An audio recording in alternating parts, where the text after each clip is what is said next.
Okay, here we are. Good afternoon, guys, and welcome to today's broadcast of the ESL Asia Go4WoT Cup number 11. Here we are, just about to get the first tank picks underway between these two teams. First up, we are spectating BTI taking on TeamPH here. So, should be a pretty interesting match to start us off, I should say.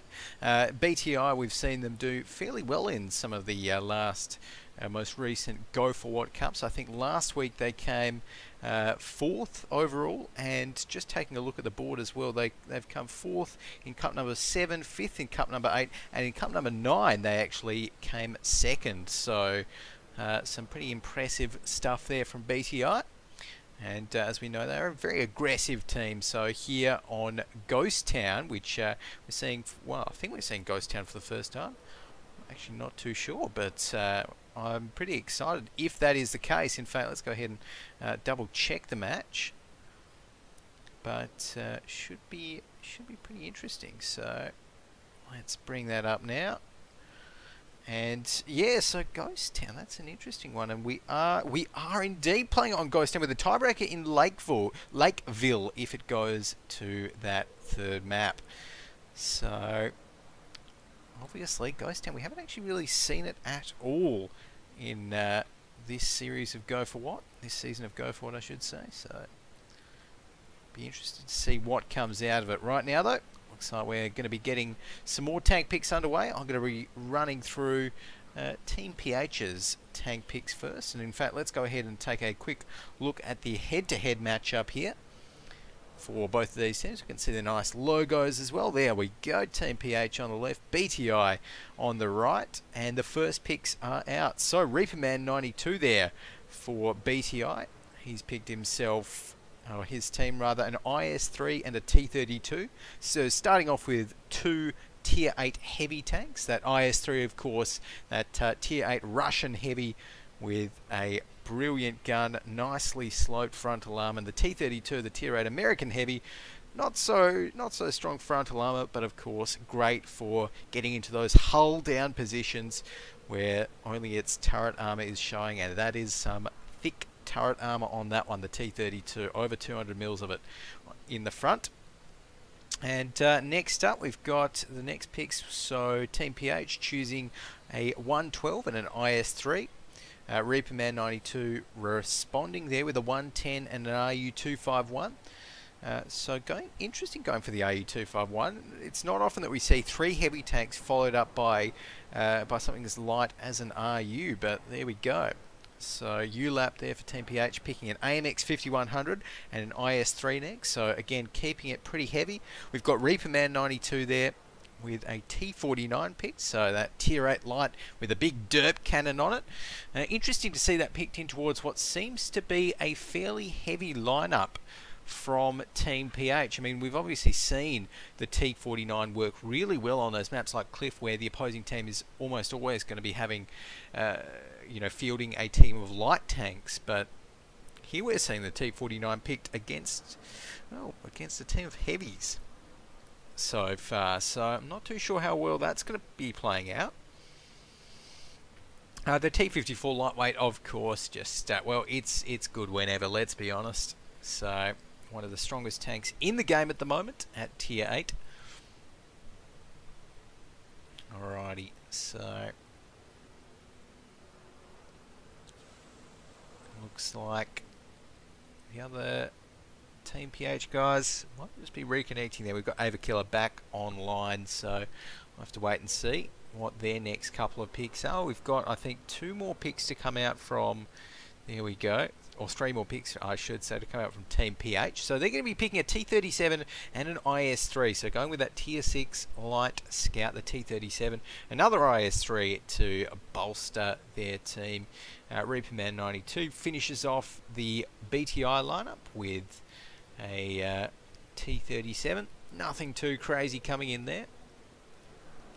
And in fact, I've just realised that we can go ahead, swap over these ones. There we go, that's looking good. TeamPH and BTI 0-0. Okay, so we are all set to go here. And overall, just taking a look at these lineups here. I mean, I'm not too sure how well Ghost Town plays, but I'm actually liking. Yeah, I think I'm actually liking the TeamPH lineup a little bit more than I think they've actually just picked an extra tank. Yeah. Yes, so TeamPH right there, but I think they've accidentally picked another tank. So they're going to have to get rid of one. So, because I'm staying in the spectator tank, I'm not going to be jumping into an AMX 50-100 or an IS3, anything like that. Here, so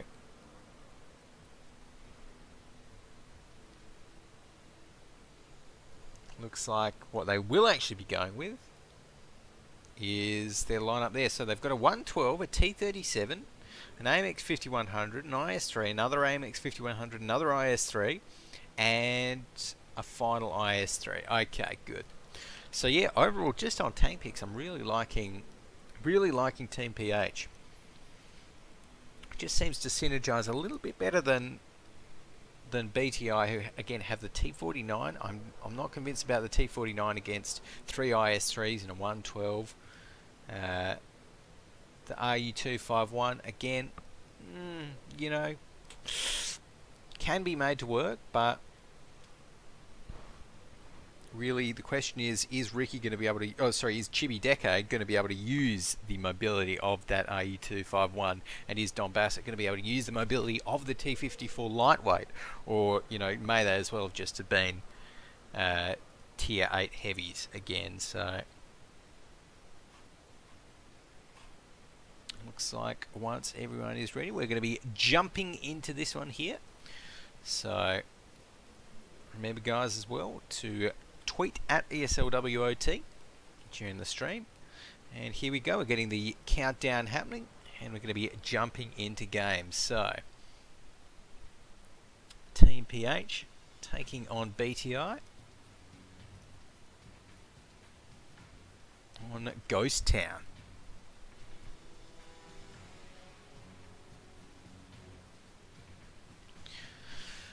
As we load into the map, let's go ahead and take a bit of a run through, I think, of both of these teams' lineups. Starting out with TeamPH, who we're going to be rolling out with at the start. Kinu is in that 112. We've got Max 90 in the AMX 5100, that French autoloader. Skywalker 15 in his AMX 5100, Hardshelled in an IS3, Jeff Hippon in an IS3, ULAP as well, and Redmond 918 in that T37. So on the other side we've got BTI, Simply Easy in that T37 there, Avakiller in the T49. We've got that Type 54 lightweight being driven by Don Bassett, Chibi Decade with his RU251, Ricky 48 with the T32, Reaper Man 92 with the IS3, and Harata there with that 110. So as we're rolling out, let's actually jump into free cam mode here and take a bit of a look at the land as we're getting in it. Oh, that's interesting. There's a fun little spectator bug. I see that the trees go invisible when it thinks the camera's next to the tank, but there you go. Anyways, enough of that. Type 54 lightweight here. That is going to be Don Bassett poking his head up towards the direction of TeamPH. TeamPH, though, not going to be too worried at this point. As we now head towards them, they're all fairly set up fairly defensively at the moment. So right now, looks like they're all just kind of grouped up together. The 2 flag might be the focus here for them. I mean, we're not seeing any crazy pushes just yet, that's for sure. Everything is fairly sedate, but again, taking a look at the defensive lineup of BTI, we're going to be seeing BTI all around that 2 flag right there. Most of their tanks, they've also got some of their lighter tanks on the outskirts there. So up at, one is at A3, and they've got another down in J3 as well. So the RU251 up there. I'll be interested. Actually, I want to see what, if we can flick over to him, what Chibi Decade here in this AU251 can actually get a shot at, because yeah, it doesn't really look like much from where I'm seeing. Yeah, it's actually not looking like Chibi's going to be able to hit much that comes through there, unless they come right through that sort of F4 line, F4 area there. I doubt that's going to be happening. Right now, though, we've got 4 minutes and 30 seconds left on the countdown clock. Some movement coming in, but movement's actually coming in from BTI right now. We're not really seeing TeamPH do much, but as I say that, their T37 Redmond 918 looks like he's going to be on the move. Not going to be able to see anything just yet, as we've got all this IS3 here. Reaper Man, it looks like he might have just spotted Jeff there in Jeff's IS3. There we go. The first shot comes out. ULOP takes a big hit. Dropped down to 78% HP there. So we've got this T32 doing some work. Look at that. Perfect spot for the T32. Those shots ricocheting off its strong frontal hull armor, as we've got Reaper Man. Looks like he's just playing it safe at the moment. And, well, that T32, Ricky, he can just continue doing that, as it's going to be very, very hard for either of those IS3s to penetrate that frontal turret armor without moving. And just like that, look at that, ULAP, without responding at all, is suddenly dropped down to 12% HP.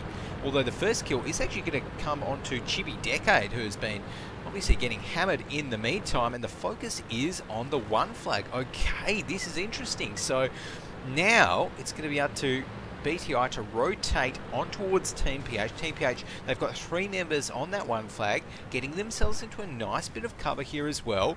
The cap is obviously going to be fairly quick as BTI take down their first tier 8.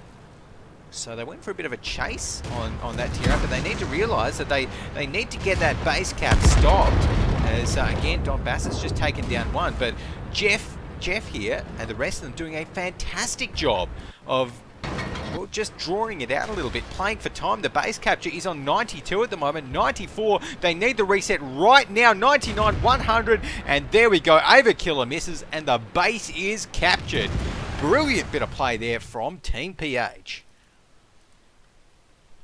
There we go. So TeamPH, it wasn't looking good for them, but obviously they had that strategy very well planned out. You know, I thought early on, well, ULAP there in his IS3 is just losing out every single trade between him and Ricky 48 and the T32, but it did not matter. Ricky there with the top damage on the BTI squad, but as we can see, this is one scenario where top damage really doesn't matter too much. I mean, TeamPH just put off a fantastic diversion. They headed into the flag, and well, they eliminated Chibi Decade early on. Maybe a bit of miscommunication amidst BTI as well. That was the reason the BTI didn't get back there quick enough. I'm not sure. But overall, TeamPH definitely got to be happy with that performance. And let's take a look now in the training room. Going to be getting some more picks happening, and looks like the call for wait. Okay, so there we have it. We're going to have TeamPH changing up a player, adding a new player into their roster there. So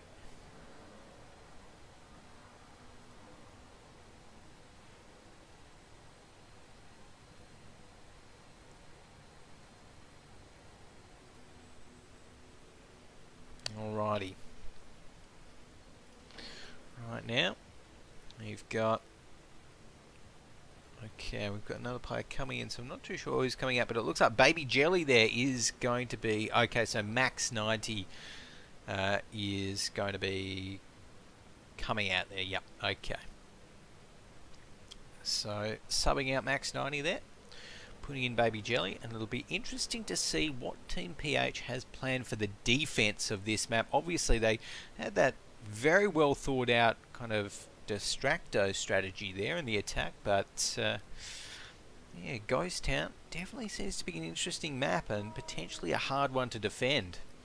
As really, we could see teams, you know, go all the way up from the 1 spawn to effectively that 1 flag without attracting much attention in theory.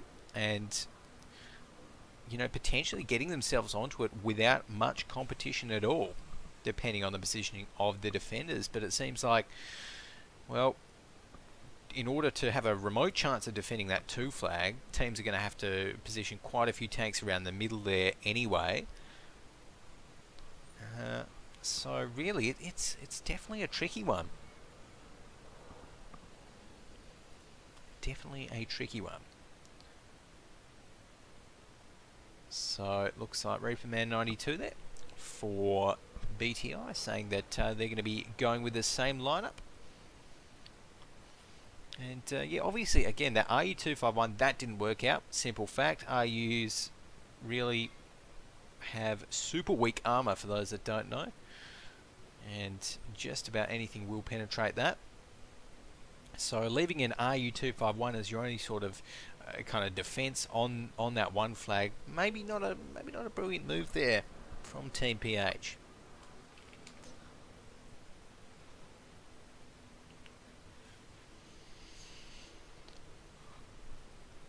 Okay, so there we go. We're getting the readies called up. Everyone is ready to roll, and it's looking like we're going to be seeing another very similar lineup, but with a few slight changes on the TeamPH side. So they're going to be going with, instead of one of their AMX 5100s, another IS-3.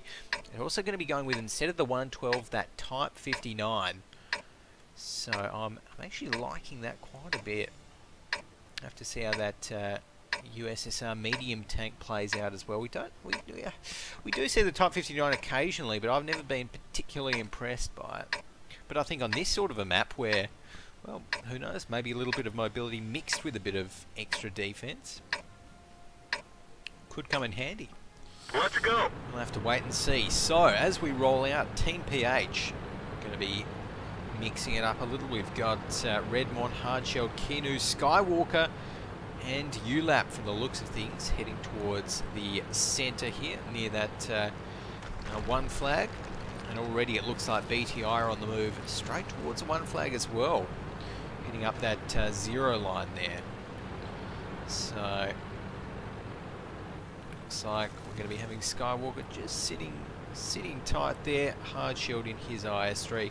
Actually, almost feels a little bit high. Might have even spotted those guys coming over that little hill crest ridge line there, but just flicking over towards the BTI team right now. Looks like they're trying for a few long range shots on towards their opponents here from this kind of B0 area.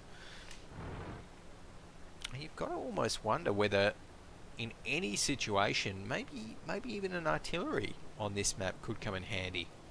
There is only, you know, a few certain areas where the tanks can sit in defense, so maybe.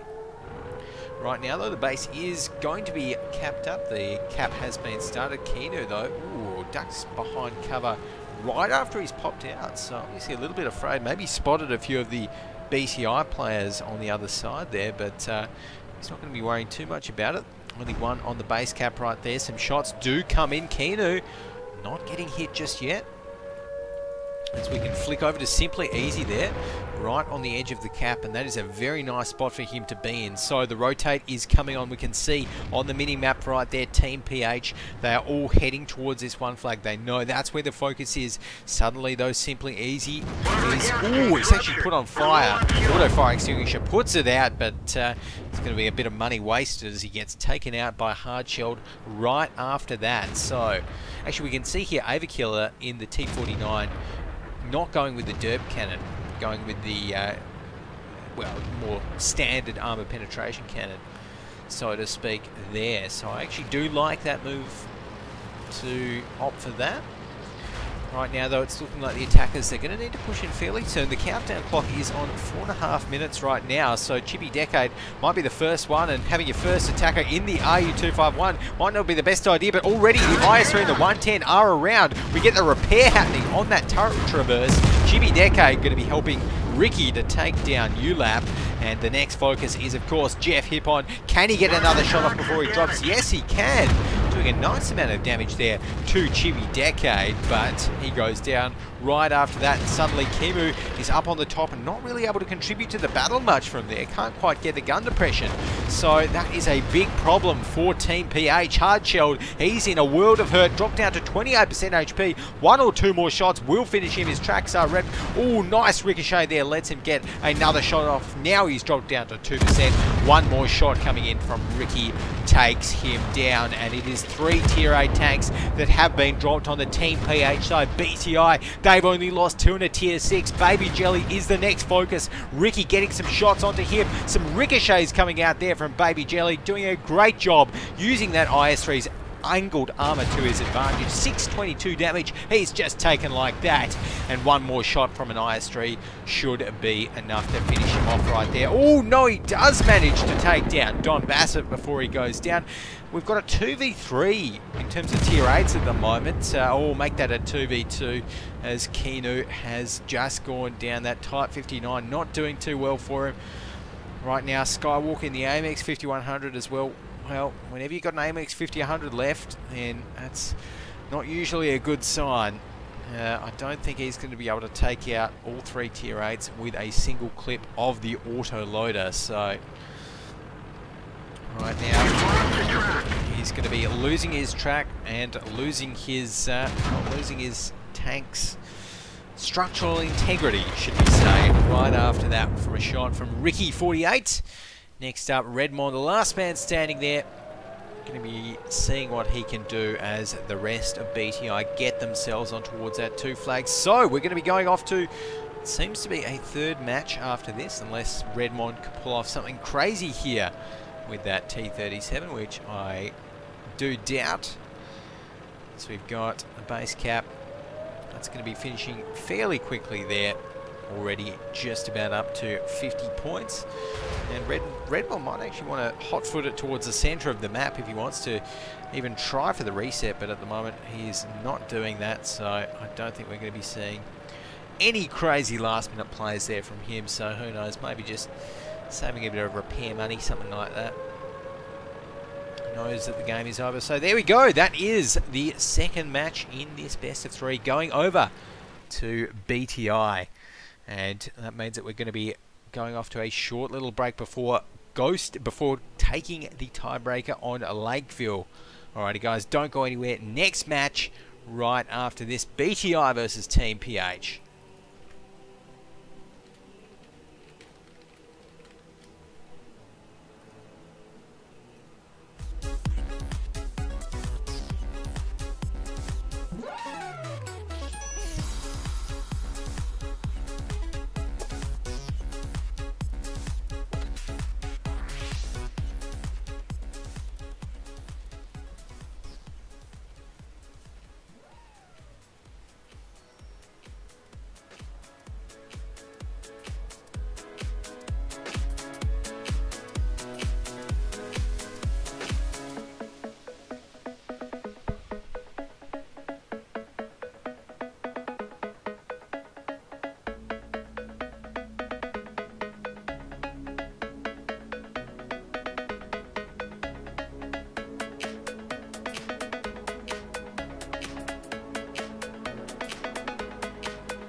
Okay guys, welcome back. Here we are taking a look at the third match in this best of three between TeamPH and BTI. 15 seconds left on the countdown clock before we jump into this one.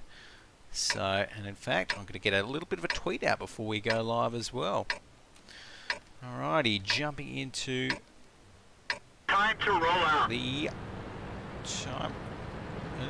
There we go.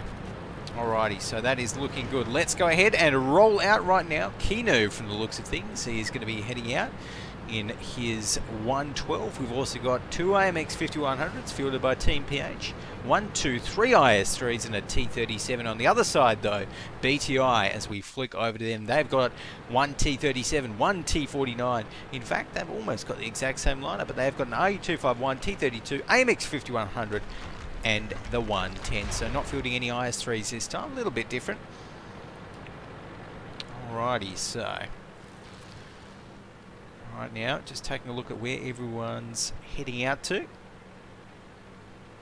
Looks like we've got Simply Easy there in that T37 doing some work. We've got Have a Killer setting up for a very, very defensive sort of scouting position right there. But flicking over towards the TeamPH side, it's looking like they might be pushing down the 2 line right there. They've got the heavy tanks for it, and that could definitely work out for them. Okay. So right now, Kinu heading out, and who have we got scouting down there? Let's go ahead and take a look in spectator mode right now. So we've got that T37 down there. So that's going to be Simply Easy doing the scouting business over down here near that near those bushes.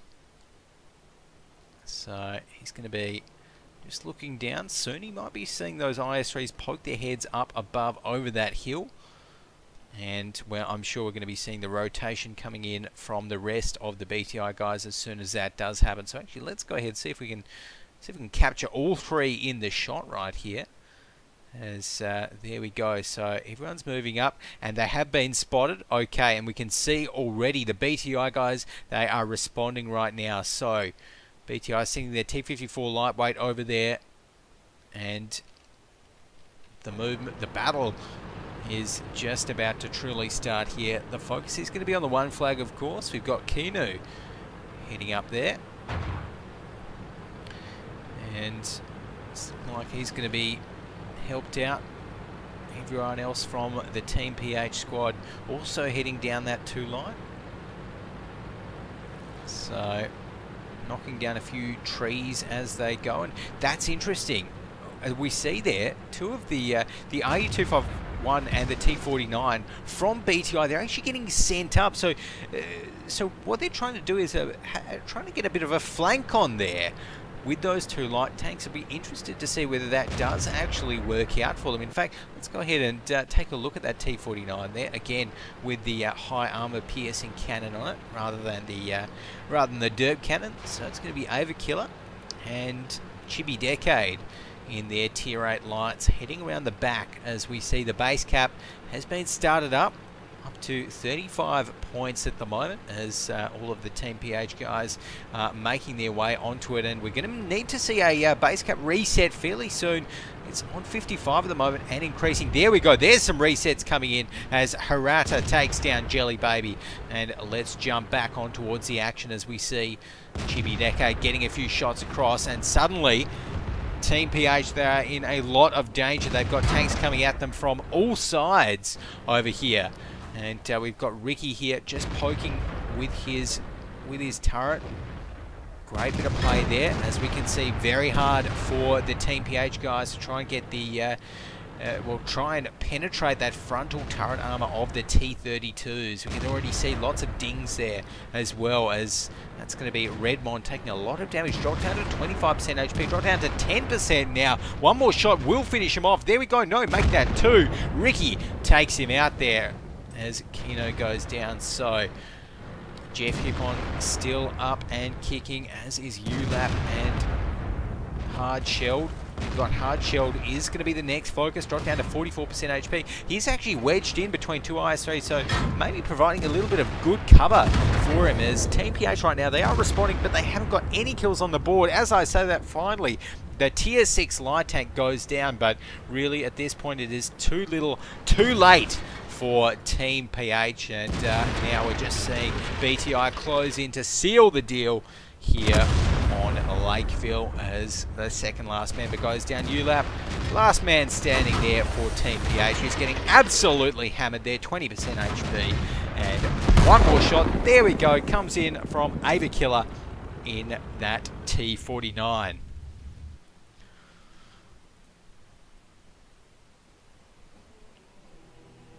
Okay, so defeat TeamPH, going to be relegated to, well, not even the losers bracket, they are out of the tournament right now.